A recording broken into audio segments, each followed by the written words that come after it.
So you notice with this course video, at least at the beginning, I'm in my home office and I'm using my chalkboard. And, where is the Marist classroom, the Marist chalkboard? You might be wondering that. Well, there's a long story about that, but I'm going to tell you the short story, which is simply that, like a dummy, I set up the camera, I got to talking with my students, and actually walked up, looked at the camera, and forgot to hit record. And fortunately, one of the students in my class pointed out to me as I was about 15 minutes into the class session, after we had some excellent conversations between myself and some of my really bright students. I've got a really great crop of intro students this semester at Marist College. She pointed out to me that the camera was not on. So then we turned it on, and you'll see the footage of that, fairly shortly. But we had such a great discussion before I found out that the camera wasn't on. I wanted to try to replicate as much of it as I could. And obviously I can't do that with student input, which is kind of a shame because, like I said, I've got some really smart students asking some great questions in my class this semester in intro. And I wish that we could actually hear them doing that. But this is as best as we can for a substitute, and I use these videos to try to provide a resource for my students who maybe can't make it to class that particular day, and it's also for the viewers. We are discussing Augustine's On Free Choice of the Will, Book 2 this time. And the first thing that I wanted to say is this particular book is ranging over a lot of material. And it's starting out with this question, why did God give us free will? Book 1 asked, is God responsible for evil? And we saw that Augustine's way of dealing with that is to say, no, God gave us the capacity to choose freely which way we're going to go. If we choose rightly, we end up producing good and we become good. If we go the wrong way, we end up producing evil, and we, in fact, become evil and incur certain penalties as a result. And what this came down to was the human will. Which way is the human will oriented? Is it oriented towards higher things, towards eternal things, towards goods which are not able to be taken away from us without us, without transgressing our will, which includes, by the way, having a good will? Or do we orient ourselves primarily towards lower things, towards our own passions and desires, towards the things that call to them and evoke them? Because we have to make a balance, we have to make a trade-off, and you can't have both of them, Augustine would say, most of the time. If you're really, really lucky, you get to, but most people aren't in that situation, so sooner or later you've got to make important choices about how you order goods, right? So you order goods wrongly, that's bad. Order goods rightly, that's good, and the goodness is in our will. So that gets God off the hook. God created the world, God created human beings, God created all of our capacities, God created the various goods which we can rightly use or wrongly use. That seems to get God off the hook because you can say, well, human beings are responsible for the evil which they cause. Human beings are the ones who choose wrongly, and it's not God's fault that happened. But Evodius points out, and students could point this out as well, and we saw this also in Cicero's On the Nature of the Gods, not so much in terms of will, but in terms of reason. You can still ask this question, look, God, why did you give us free will if you knew that we could misuse it? So that's what this dialogue in this book is actually about, in this portion of the dialogue. But you'll notice when you read through this, it takes an awful lot of what looks like at first meandering and digressions and getting off track into all sorts of other interesting topics before you come back to it at the very end. Now, there's a reason for that. Augustine is actually leading us through a lot of important topics along the way that we have to develop a good understanding of in order to understand his response to this question. Now, I'm going to come back to this in a moment. I want to talk about a few other things that my students brought up. So one thing that the students were curious about is Augustine talks a lot about punishment and reward. And so why is that?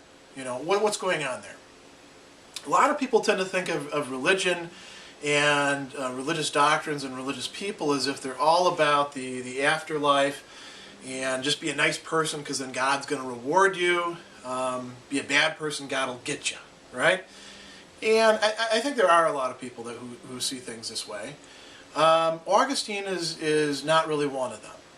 And no Christian philosopher who is both Christian and a philosopher, and this would go for the other monotheistic religions as well, Judaism, Islam, no person who's really a philosopher in any real sense would say that it's all just about reward and punishment at the end, you know, after this life.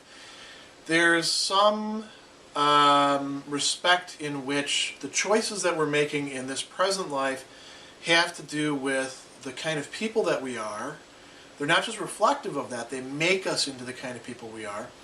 And if we make the right choices, we're opening ourselves up for the possibility of genuine happiness, not only in the afterlife, but also including in this life, for enjoying the highest goods. And if we make the wrong choices, correlatively, we are in effect, maybe not, you know, with the first wrong choice, but over time, cutting ourselves off from the possibility of enjoying the higher goods, or perhaps even recognizing them as higher goods. And so we're gonna be stuck with the lower goods, which are goods, but they're not truly satisfying. And we're going to get all mixed up and disordered, and we're probably not even going to enjoy these goods that much. So I brought up somebody else who we're going to study in the course of this semester, St. Anselm. St. Anselm said something really interesting about punishment and reward. And this really threw a lot of people, and I brought this up to my class. He said at one point, and I'm just sort of paraphrasing here, I would be fine with going to hell if I were to go down to hell by some sort of mistake and I didn't actually deserve to be there. And correspondingly, going to heaven if I wasn't actually deserving of going to heaven really wouldn't be that good. And people were like, well, what is this? What is he talking about? You know, heaven, hell, good place, bad place. Well, you know, again, Anselm is a fairly typical Christian philosopher in this respect. He thinks about it this way. If you were to go down to hell through some sort of cosmic bureaucratic mistake, right, you wouldn't really suffer the way that people in hell do.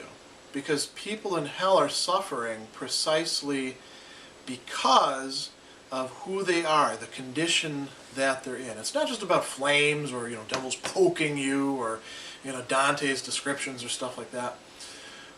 The worst part of hell, and this comes very clearly across in Dante and other things, is the despair. The fact that you're stuck with yourself and you can't change.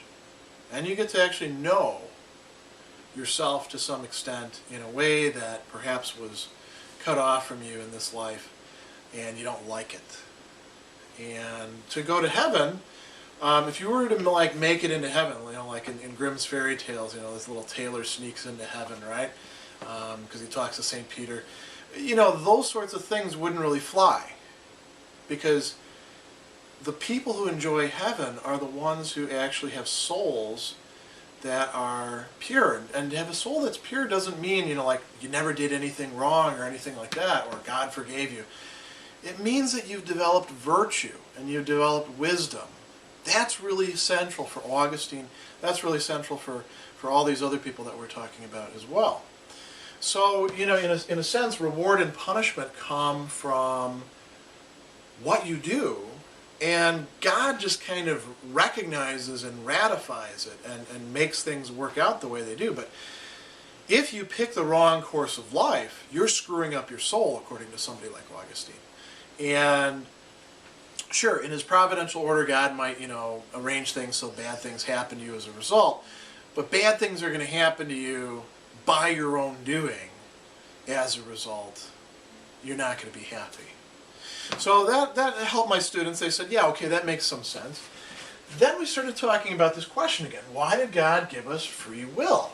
And my students, several of them immediately pointed out where Augustine is actually going to be going. And I'm not sure if they actually have read Book 3 yet, but he's going to talk about this a lot in Book 3. Why did God give us free will? Because free will is a good, a really high good in the order of things. It makes it possible for us to participate in creation, in reality, in a way that transcends so many other things. It raises us to a higher degree of being. Even if we screw it up, even if we misuse it, it raises us to a higher state. And some of my students framed this in terms of meaning. If you didn't have free will, if your decisions were just sort of automatically or mechanistically made for you by factors over which you have no control, then your actions really wouldn't have significance or meaning. And they weren't thinking so much in terms of like moral meaning, but we ended up steering ourselves towards that. We are moral beings. That's part of what it is to be a human being. We recognize moral values and disvalues. And that's part of what makes life so interesting. That's part of what makes some things boring when that dimension is lacking. So my students were really on the right track in pointing that out. I had another student who also pointed out, well, you know, if God doesn't give you free will, then God really can't do much of anything with you, can he? He just sort of sets you up and you go on your own way like an automaton, and that's it. Instead, God kind of tests us by giving us free will and seeing what we're going to do with it. And, you know, it's an open question whether God can even, you know, predict in some sense. Augustine thinks he can, but we'll talk about that later. Predict what we're going to do with it. So that's an interesting issue. And now we come to Evodius's question. So Augustine says, look, God gave you free will, and you know you can figure out why he gave it to you. He gave it to you so you can do the right thing, so you can participate in this dimension of moral goodness that otherwise you couldn't. I mean, you could do good things like take care of people, but if it was only because you were determined to act that way, we'd say, yeah, there's something missing there. There's something lacking. That person is not freely choosing to do that. So Augustine says, if man is something good and cannot do right except when he so wishes, he ought to have free will. He ought to have free will. He needs to have free will, without which he could not do right. And then, you know, he says, now I understand some people say we can sin, we can do wrong, we can screw up through free will. So he says, because this occurs through free will, we must not suppose that God gave man free will for the purpose of sinning, for the purpose of doing the wrong things. And we talked a little bit in that class too about what Augustine means by sin. It's not so much offense against God, it's doing the wrong thing. He says, it's a sufficient reason why it ought to be given that man cannot live rightly without it. So without being given free will, which has a purpose, which is to do the right thing, you'd be missing out on this. And he says, you know, God tells you this by when he punishes. He says, God says to that person, why did you not use your free will for the purpose for which I gave it to you? That is to do right. Why did you screw up? Why did you use it for all sorts of other crazy stuff? You know, that I didn't say go do that. You know, if you think about some of the biblical stories, you know, you could imagine God talking with Cain and Cain saying, well, look, you shouldn't have given me free will if you didn't want me to kill my brother, because, you know, you could have seen that one coming, you know. And God would say something like, you think that's why I gave it to you? It's sort of like, you know, being given a computer. And now, you know, you could use your computer to create viruses that destroy other people's computers. And, you know, actually there are some people who give computers to other people for that reason, you know, in cyber warfare and stuff like that. But let's just go with, you know, the normal thing of I give you the computer so you can actually get your homework done, or you can surf the web and do shopping. Well, if you use it for some other bad purpose, and I've given it to you, I can say, hey, I didn't want you to do that. That wasn't what I intended you to do. And you can say, well, you know, you knew I could do that. Yeah, but I actually thought you'd have enough on the ball not to do that. So Evodius actually raises a good question. He says, wait a second. We're talking about God here, right? We're not just talking about some guy who has a computer and gives it to his kid and the kid does the wrong thing with it. We're talking about God. God is transcendent. God is all-knowing, all-powerful. Couldn't he figure out ahead of time that this would be a bad idea? Couldn't he, you know, think ahead? He says, I agree that God gave it, meaning free will. But I ask you, do you not think that if it was given for the purpose of good conduct, it ought not to have been possible to misuse it for sin? It's not possible to misuse justice itself, which is a virtue, which is given to man that he may live rightly. So maybe, you know, the will should be like that. Maybe God should give us free wills, but they're not completely free, or they're oriented in certain ways where they're not going to actually go wrong. Or maybe, you know, there should be like a free will shop. So if your free will gets screwed up, you get a free pass to go in there, and they fix it for you with a little bit of tinkering, and you come out, and now you got a free will that actually is going to do the right thing. Well, it can't work like that. I used another example too. I used my iPhone, which I don't have in front of me right now, and I said, you know, think about it this way. Evodius is saying something along the lines of, you get an iPhone, and now you could use it for all sorts of bad things, like, say, cyberbullying, which is a big topic these days, right? And nobody should be cyberbullying, and you can use your iPhone for that. As a matter of fact, it might be more useful because you can be like Johnny on the spot with it. You can take, you know, video of somebody and upload it to YouTube, or you can get on Facebook and say nasty things about people, or Twitter, or whatever you like, you know, send emails to people, do all sorts of things along those lines, right? It's more convenient than carrying around a laptop, or maybe even an iPad, or any other kind of tablet. So, imagine that your parent gives you an iPhone and says, I don't want you to use this for any bad purposes. I want you to use this for all sorts of good purposes. Now you go and use it for cyberbullying.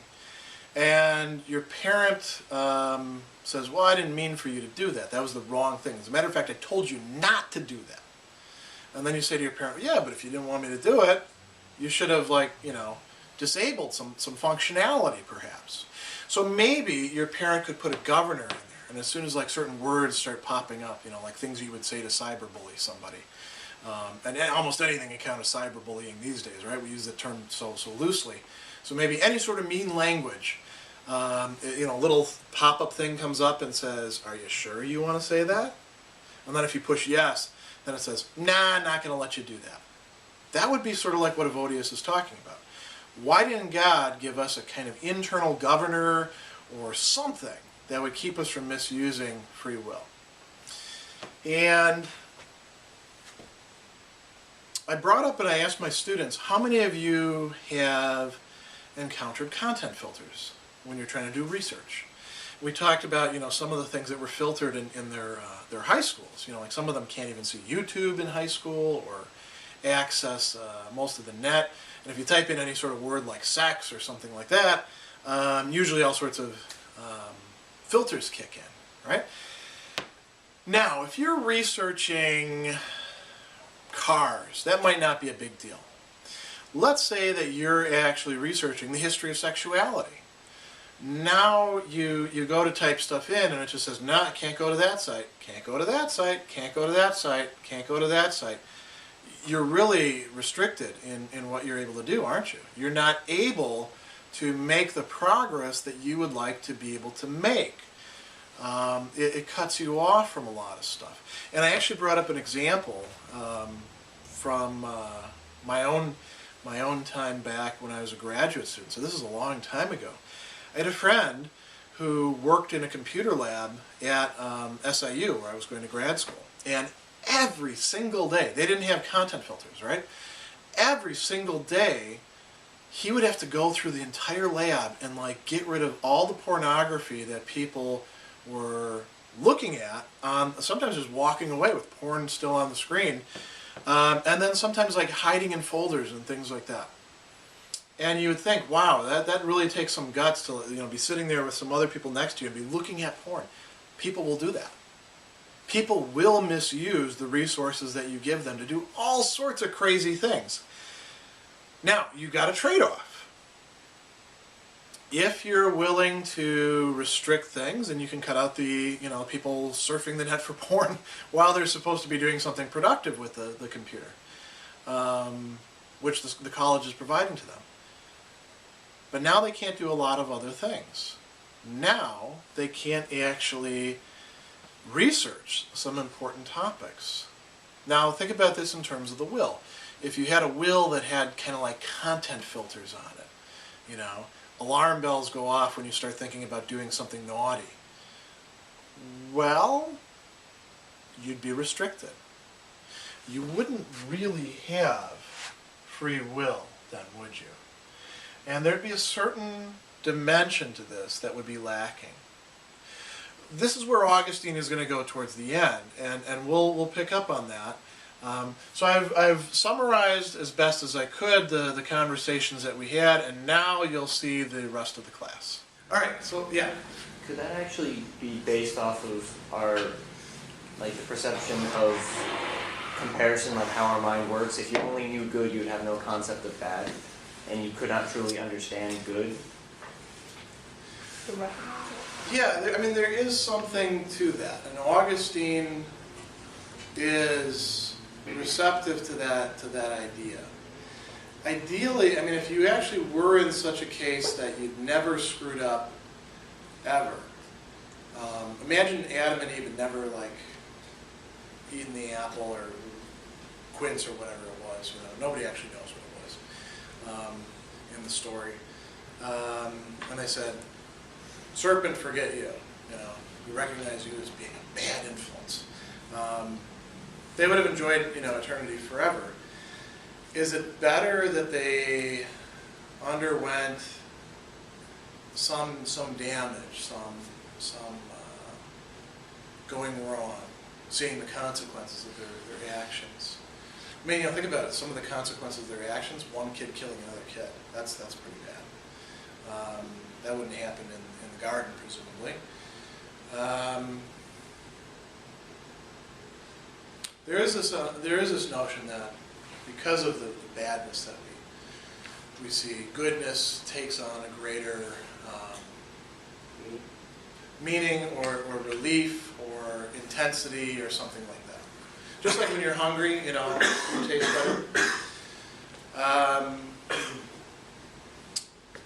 There is something like that, but good still has a fundamental ontological, we would say, priority over evil, meaning that good of its own nature is prior to evil. It's not as if you know good only by it not being evil, being not evil. Good is first, and then evil is a lack or privation or corruption or something like that of the good, at least for Augustine. So we'll come to that in a moment. So let's go on. We talked about why God might give us free will. We'll come back to that in the very end, since I messed up with the camera. Let's talk about next the degrees of being. Now we saw this idea before with Cicero and the Stoics, and there's plants and then animals and then human beings and then fully rational beings. Augustine is doing something kind of similar to that. He says, do you exist? Of course you exist, right? If there's any you answering, then you must exist. So one of the degrees of being is existence. What we might call bare existence. Anselm actually calls this naked existence, nudum esse. And all it is then is to exist. So stones exist. Or this piece of chalk right here. It has no consciousness. It has certain properties, right, which we know through what? Through experience and also through science. But that's it. This is never going to be anything more than a piece of chalk or some lines on the board. What's higher than that? What's more organized than that? What has greater ontological depth and density, we would say, if we want to speak in metaphysical terms. Living. Living being. Think about what a living being has to do. This can't do anything. Only somebody moving it, somebody changing it, makes it anything other than it is. I mean, it's atoms can react with other atoms, but that's purely mechanistic processes. This is never going to worry about, whether it needs to eat some more food to become larger. It doesn't care whether it gets bigger or smaller, whether I drop it or break it. There's nothing to that. Living things now are very different. They eat, they grow, they seek, they desire. Many of them sense, don't they? This is a huge shift from one level of being to the next. Then there's another major, almost like quantum leap. And he puts this in terms of understanding. Plants don't understand anything. Actually, from Augustine's perspective, animals don't even understand anything either. They sense things, but they don't know that they sense things. You see the difference between that? If I ask you right now, what are you seeing? You can give me sort of a report, right? Some guy wearing a red tie and, black, and there's a blackboard and all that. If I ask you what you're hearing my voice, you're hearing the air conditioner or heat or whatever it is, trap road noise. If I ask you something like, are you sure you're hearing that? That bumps it up to a higher level, doesn't it? Animals don't do that. Animals don't say, are my senses deceiving me? We make movies about that sort of thing. We write entire books about that. We have a radically different level of being than animals do. So, he says, there are these three: existence, life, understanding. A stone exists, an animal lives. I don't think a stone lives or an animal understands, but it's quite certain that a person who understands also exists and lives. So if you have this level, you have both of these two. If you have this level, you have this one. But if you're down at this level, you don't even have any problems. You're not concerned with anything. So, where do other things fit in here? Augustine now is looking at these different levels of being. Where do things fit in with our faculties? How do we know things? How do we experience things? How did you get yourself here to the classroom today? Yeah. Through making decisions and being aware of what's going on. Yeah. Now, how are you aware of what's going on? Our senses. Very good. Yeah. So living things have senses. And we usually think of it as 5 senses. That's kind of arbitrary because, touch really covers a huge amount of ground. Pressure is different than heat, cold, different than roughness, softness. But let's say there's just 5 senses, right? Because that's the traditional way of looking at it. The 5 senses actually don't tell you that much by themselves. They tell you a lot about what it is that they're focused on. So, for instance, you're hearing me right now. I'm talking to you. You're hearing certain sound waves that are impacting on your ears. There's a scientific explanation. We could do a sort of, phenomenological, experiential thing. You hear a person talking. That's just as good of a description as talking about sound waves. How do you actually perceive it as a person talking? How do you make sense out of that? That's what leads to what Augustine calls the inner sense. The 5 senses give you certain information. We often call it in philosophy data. The inner sense, at least at the level of the animal, is what you use to actually grasp an object as an object, rather than as just a bunch of colors. Think about when you look at a video screen. All you're actually seeing is what? Pixels. And what are pixels? Small boxes. Yeah, little tiny colored dots. And is it your eye that's actually putting those together into an image that you recognize as whatever it is, let's say you're shopping on eBay, you see something that you like. That object that you want to have, is it your eye that's doing all that work? No, it's something else that's compiling all this information and putting it together. Yeah. Actually, the human eye in itself, based off of the chemistry in the mind, everything you see is actually upside down. Oh yeah, yeah. Because of going through a lens. Yeah, there's like a whole optics thing going on, and there's all sorts of ways the information can get screwed up. There's interesting books about that sort of phenomenon. Now, the inner sense is actually what compiles all these things and puts them together. And the inner sense is also concerned with telling us to desire and avoid. So, here's an example. Think about food.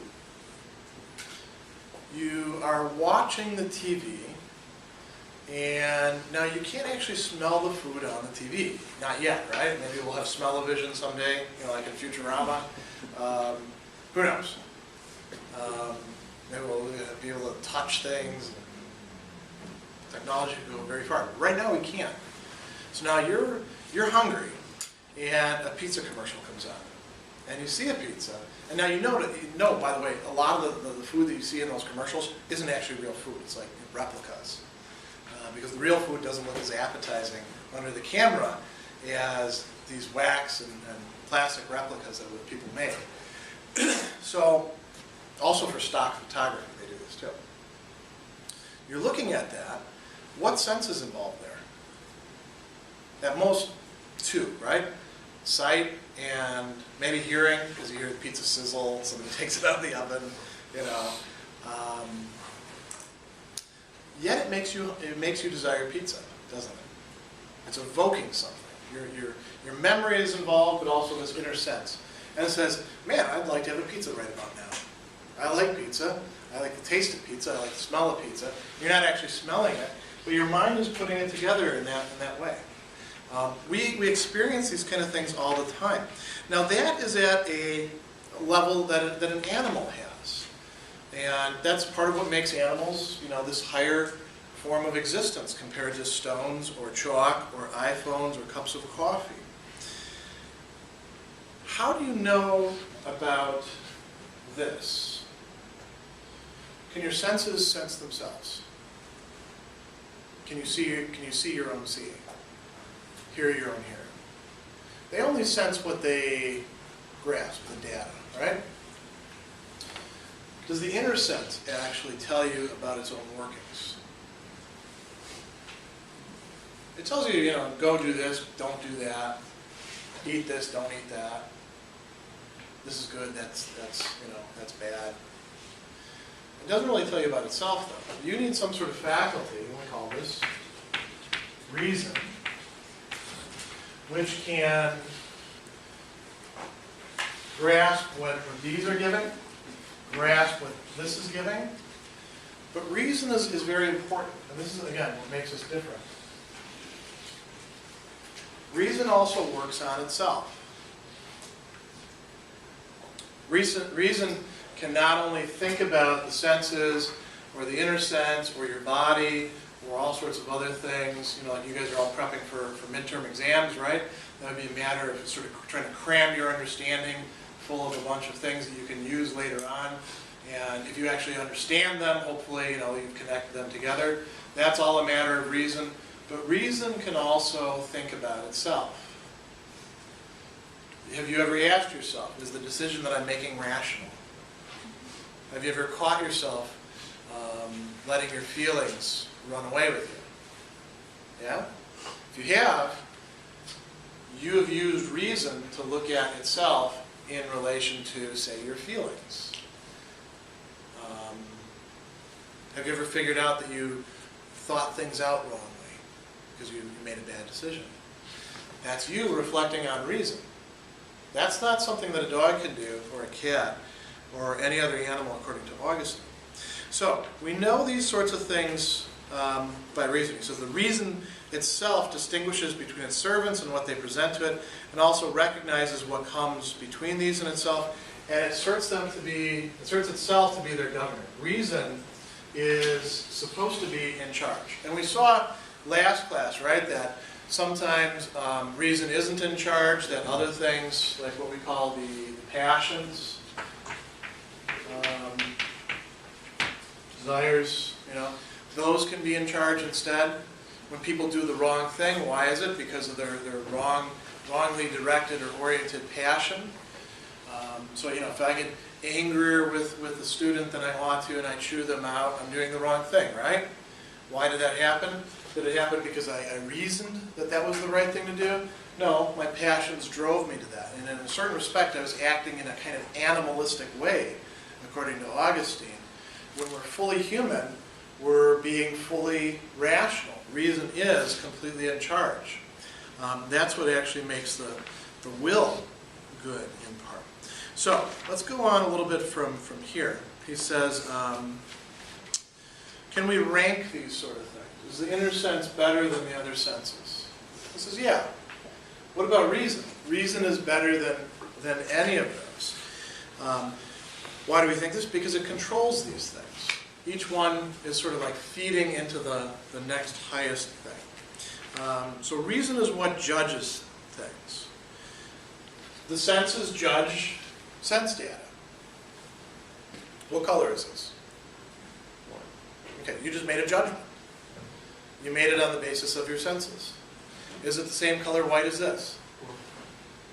That's a judgment too, right? If your senses were not that fine, you would actually come to the wrong judgment and say, yeah, it's all just white, right? But really, this is some sort of more creamy white. This is a more stark white, I guess you'd say, right? We could do it with the paper, Which of these is whiter? What do you think? Paper, yeah. You've made another judgment. You've done that at the level of the senses. Does coffee taste good or bad? That's a level of the taste thing. Should you get coffee right now? Do you want coffee? How many of you like coffee? Actually, not that many of you. What's others? Well, let's pick something that probably everybody likes. What's something sweet?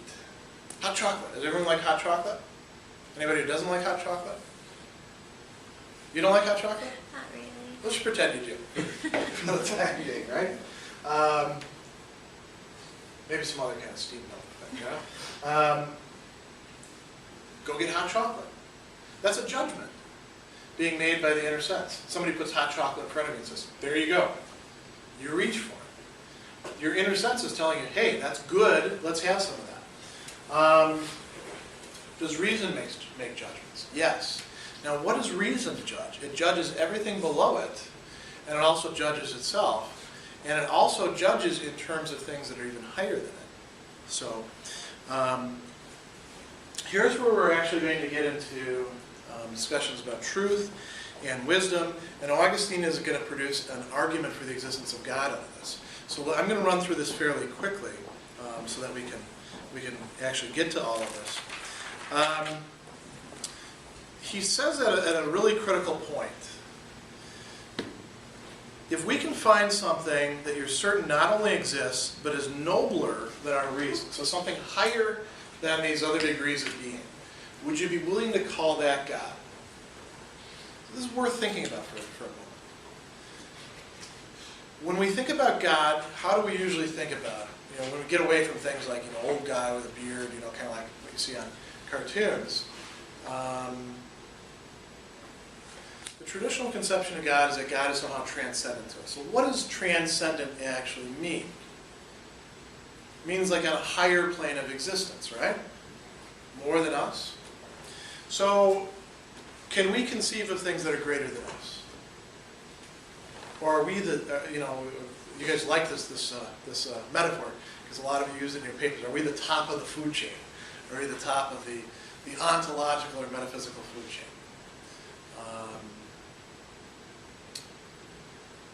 What would be greater than us? Let's say we were not worried so much about God.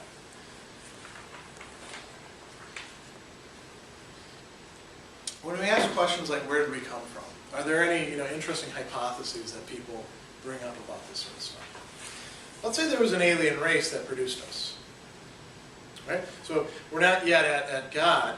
And as a matter of fact, let's say this alien race, there's actually like a whole theory about this sort of stuff. Let's say this alien race came to Earth, every once in a while to check up on us in spaceships, and we thought these were fiery chariots, and that's where the whole idea of chariots of fire takes off from, and we sort of deified them and made them into gods. So Zeus was really some alien guy who came to check up on us after we'd been created in some sort of biological laboratory, or maybe the evolutionary process had been guided. Who knows, right? It's all sci-fi, so we can make up anything we like. They'd be higher than us, right? Would they be on a higher plane of existence than us? They'd be smarter than us. They would be responsible for our existence. Would they really be gods?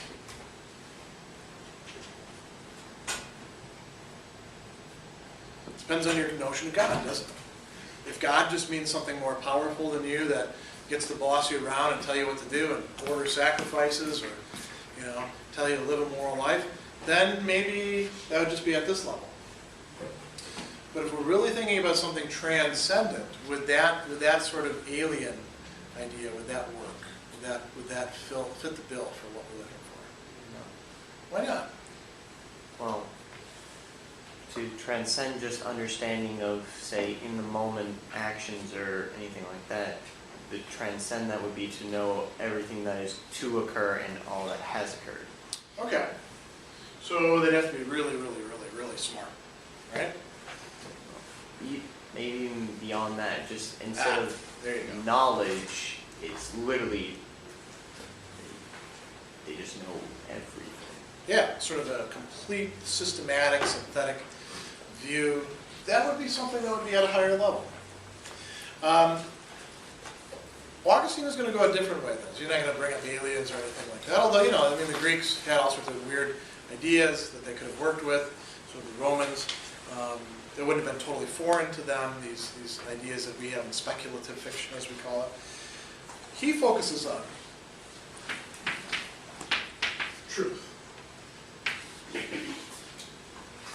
Now, when we talk about truth, we tend to think about it in terms of the truth of statements, or the truth of sentences, or the truth of what we're perceiving from the senses. If I don't really exist up here and I'm a hologram, I'm in a certain sense false, right? Or you could be hallucinating. Maybe some of you, you thought you were okay, but actually you're schizophrenic, and Dr. Sadler doesn't exist, and I'm a figment of your diseased imagination. Or you took some sort of hallucinogenic drug, and instead of having a good trip, you're unfortunately in philosophy class at 8 in the morning. So you should not buy that stuff the next time around, I suppose. Or that's a sense of truth, right? We say truth is when things conform to how we think of them, what we're perceiving, what we say. If I tell you that our midterm is next week, and at the very end of class, I hand you a paper and say, all right, take the midterm now. I lied to you, right? At a certain point, I deceived you. I was untrue with you. But there's a higher truth. There's a conception of truth that Augustine has that's not just individual truths, but truth in general. And that's what we use when we're reasoning as our reference points for judging. We judge according to truths. I mean, we can talk about eternal truths and things like that. We also judge according to truth with like a capital T. And now notice, if we want to say things about these eternal truths, we have to say that they're more or less constant, right? That's what it means to be eternal or necessary or things like that. Like if I say the whole is greater than any individual part, is that something you guys recognize as being true? That's always going to be true, right? If I say 1 + 1 = 2, forget about raindrops and stuff like that, right? We can talk about volume then, but 1 + 1 is going to equal 2. That's not going to change tomorrow. or depend on your feelings, or you know what works for this. If some culture says 1 + 1 = 2 doesn't work for us, is that going to fly? No, right? So there's some things that reason judges according to the eternal law that we saw in the last book, but also a lot of other ideas. Reason judges according to truth. And there we go. I want to give you some examples of these. He talks a lot about the truth of number. But I'm more interested in some of these other ideas. A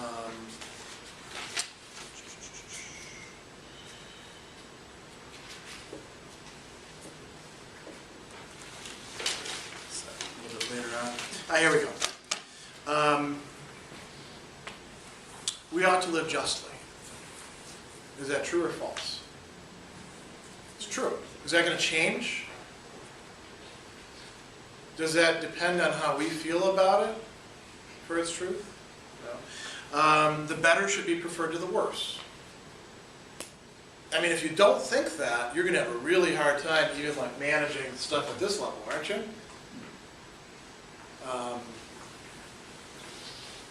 Like should be compared with like, meaning when you're making some sort of judgment or decision, you should treat equal cases equally. Everyone buy that? Or should we just like leave it, you know, whatever you feel like doing? That would be making yourself your own standard. But notice, we judge in terms of these other standards. When we're working right, we don't do this all the time, do we? We make all sorts of exceptions for ourselves. We make bad decisions. We act in ways that are unwise, Augustine would say. But when we're actually functioning on all cylinders, you know, and use an automobile metaphor, we're actually judging in accordance with truth. Now, let's think about this. This truth, is it higher or lower or on the same level as us? Could it be lower? It can't be lower. Why not? Well, because if it were lower, we would be judging truth. It would be something that's up to us. You know, it would be something that we get to decide about. Here we go. It says, if it were lower, we would make judgments about it, not in accordance with it. So these basic notions, these basic concepts that you have in order to make sense out of things, you don't get to pick and choose them, do you? If you decide you're going to sort of pick and choose them, you're going to screw up in your reasoning. You have to actually, in some respects, subordinate yourself to truth. He says we make judgments about bodily things because they're lower. We often say that not only is such and such true of them, but also that it ought to be. Similarly, not only do we know that our souls are in a particular state, but often that they ought to be in those states. In making these judgments, we follow the principles of truth within us, which we see in common. You have the same bless you. You have the same principles of truth in you as I do. That's what makes them actually true. It better be the same for you. You know, 1 + 1, it better equal 2 in the same way for you as it does for me, or else we don't have mathematics, right? And when it comes to moral discussion, the better is to be preferred to the worse. We better all have some basic understanding of that. That's the same in you as it is in me, or else we can't do ethics. And we can go on and on and on with this, can't we? So he says, nobody ever makes these the object of a judgment. So the truth can't be lower than us. Could it be on the same level? Well, let's think about this. He says, are our minds subject to change? Yes. In what ways? We talk about changing our minds, right? What does that mean? Yeah. You form opinions and stuff. So you form an opinion, and then when you change your mind, what happens? You gain knowledge that changes your idea of what it is. You replace it with another opinion, and presumably it's a more true opinion, right? I mean, you can change your mind for the worse, I suppose, too, as well. And we do this about all sorts of things, you know. I used to like this person, but I don't like them anymore because now I know who they really are. And, you know, I didn't like this person over here, but now I like them because now I know who they my mind has changed. And I'm judging in accordance with certain standards. My mind is changing. Think about other cases too. You know, do we forget things? Do we make mistakes? When we make mistakes, our mind is either changing for the worse, or you know, we could actually make a mistake that steers us in the right direction sometimes. We call those happy mistakes. But even then, you're still mistaken, and wouldn't it be better to actually know, you know, what things are? So if truth itself were on the same level as us, truth would have to change, wouldn't it? Our minds are changeable. If it was on the same level as us, it would have to be malleable like our minds are. So it has to be higher than us, he says. He says, I had promised to show you something higher than our mind and reason. So this means that truth is actually in a yet higher level, ontologically, in the grand scale of being and beings. So he says, this thing itself, this thing is truth itself. Embrace it if you can and enjoy it. And he says, the supreme good is known and grasped in the truth. And since that truth is wisdom, let us see in wisdom the supreme good and grasp and enjoy it. So truth and wisdom are closely connected with each other. Where is this going to exist in the greatest degree for somebody like Augustine? Where do you think? What's going to be at the top of the, it's not human beings at the top of the ladder. God, right. God is going to be truth incarnate, wisdom incarnate, truth itself. And in some way, every time that we make the right use of our reason, we are participating in God. We're connected with God in some way. Now, notice what's going on here. He's provided an argument for the existence of something that's higher than us. Do we want to call that God? Augustine says, well, you know, if you don't want to call that God, then, you know, he says this in other places, you'd have to figure out where these truths come from. You know, if this is going to be the highest thing, either this is God, because that's what we call the highest thing, God, or there's going to be something higher than it. Can you actually think of something that's higher than truth itself? I mean, if your conception of God is this totally capricious being who makes the rules and then breaks the rules and stuff like that, I guess you could have a God that's higher than truth. But that's not the traditional Jewish, Muslim, Christian conception of God, at least as far as somebody like Augustine would go. I mean, there actually are some Christians, some Jews, some Muslims who do have a very capricious conception of God.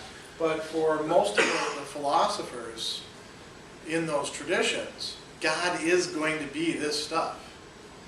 And we have some of this in us that we use to sort of guide us.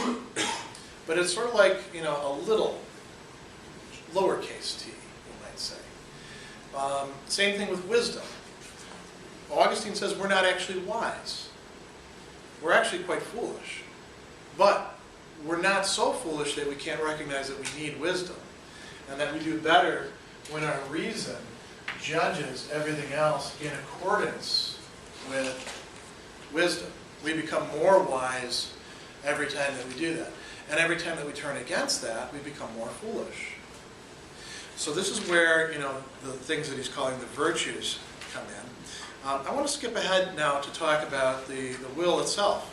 So let's actually go back over some of the ideas that we had talked about before I remembered to turn on the camera. Thanks for pointing that out, because otherwise we would go on the entire class without it. Why were we given free will? That's what this whole book was supposed to be about. We've gone through all this stuff about the degrees of being and perception and thinking and truth and all that sort of stuff. Why did Augustine go through all of this stuff in order to come back eventually to talking about the will? Well, remember what he said at the beginning. The will was given to us so that we could use it rightly. Along with that goes the possibility of using it wrongly. And where does will fit in here?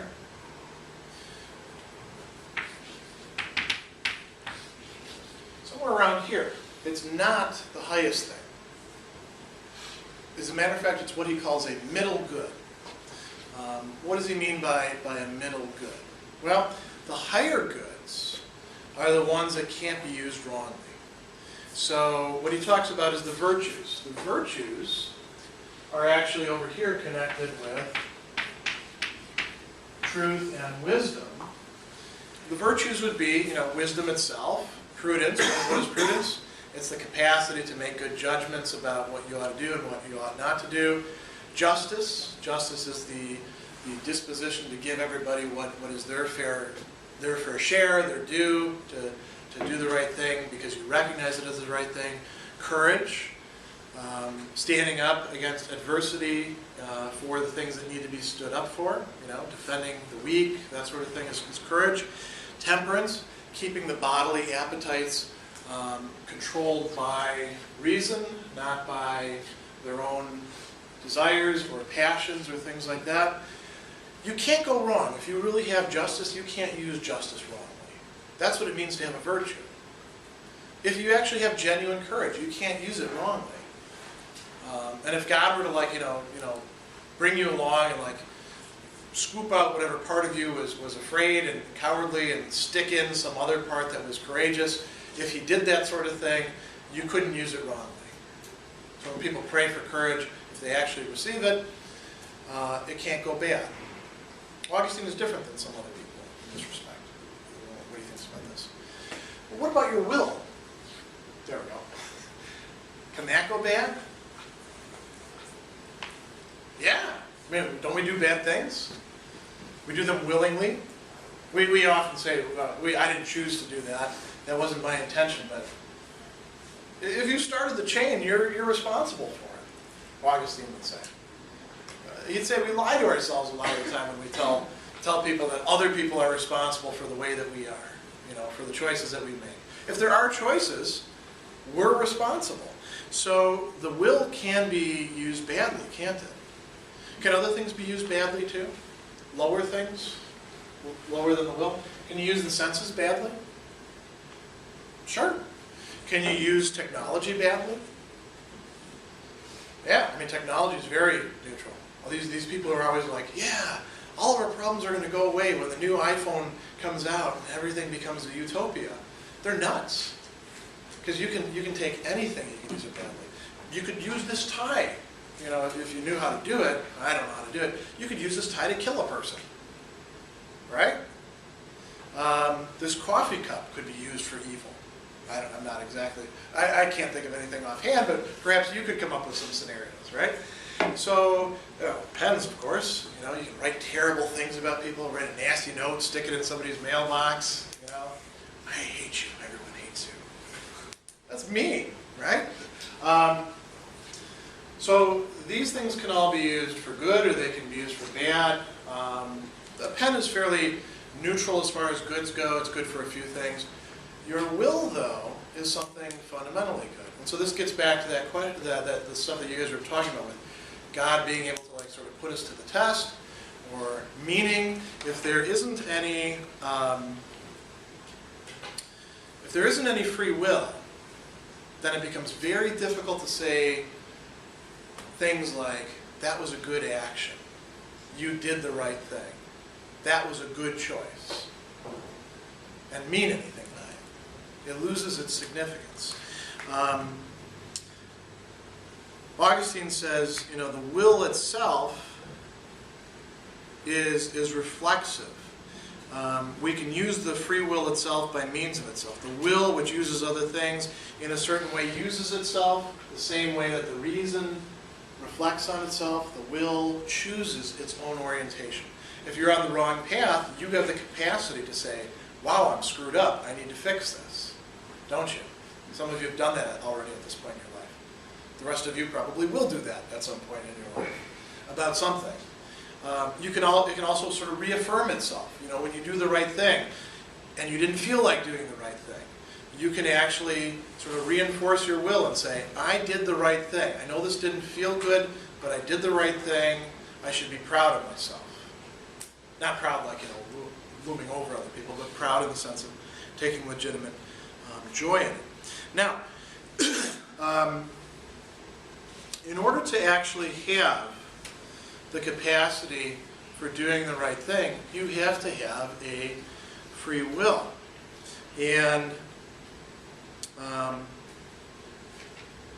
Augustine ends up saying that it's better for God to have given us this will by which we can actually do good things and sometimes also do bad things than to have not given us this will. We're going to talk next time about sort of the intricacies of that. What I want to close with is, how is our will good then?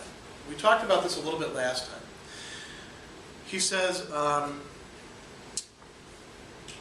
if we look at what makes the will good, what is it? It has to cling, he says, or turn itself. Remember, the will can move itself. The will has to cling or turn itself to the unchangeable good, to this stuff over here. The will can also go this way, can't it? So here's a really concrete scenario. Somebody says something very mean to me and they do it in a mean way. What's my natural response? Anger, right. We get angry when we feel that somebody has treated us in a way that we don't deserve. Anger itself, Augustine would say, is a passion.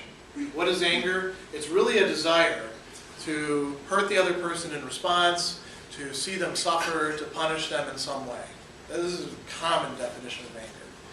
Now, when I get angry, and there can be some cases where it's actually legitimate for me to get angry. Augustine thinks that there are some cases where you ought to be angry.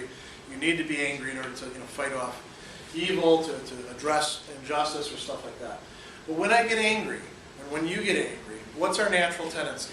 Is it to listen to reason, to use these sort of unchangeable rules that were given? How angry ought you to get at people, do you think? How willing should you be to forgive people when they screw up? It depends, yeah. But, probably more often than we do, right?